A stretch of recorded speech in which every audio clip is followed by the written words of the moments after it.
بهار کیست که از آمدن من شادمان نیست؟ من بهارم، بهار، بهار.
بیایید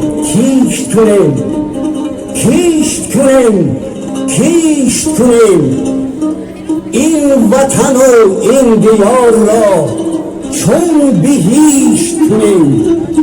آری اولین دان را من میپاشم و زحمت میکشم تا که دانی پاشیده من خیرمنها شود و دسترخوانی هموطن من پر از ناز و نعمت شود.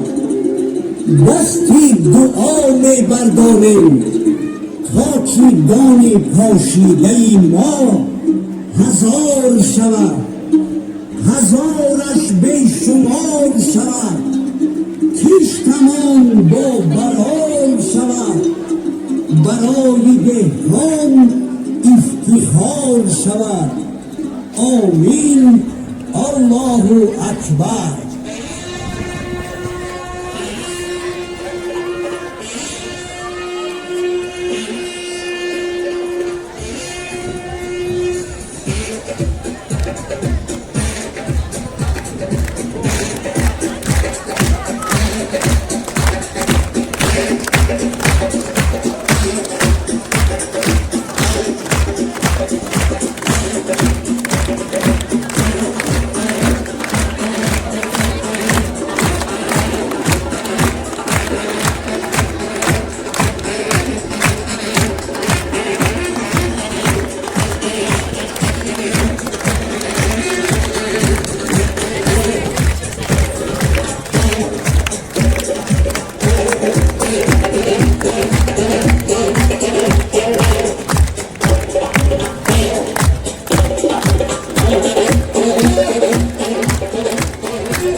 نوشم و همه از لبیا بیا گندون بکنیم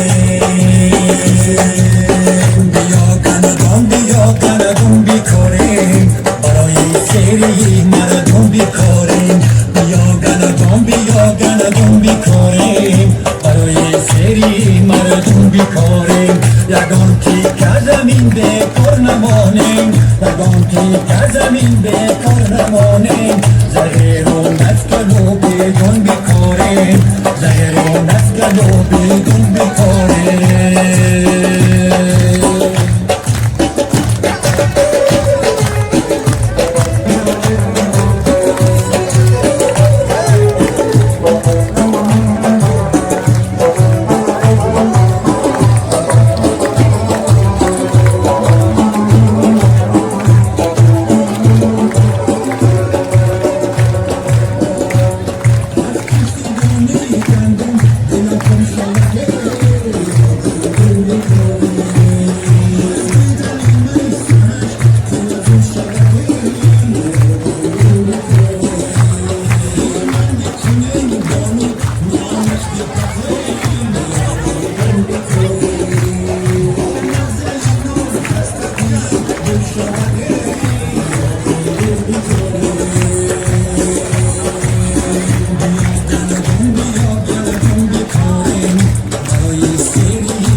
هر کس انتظار آن گردم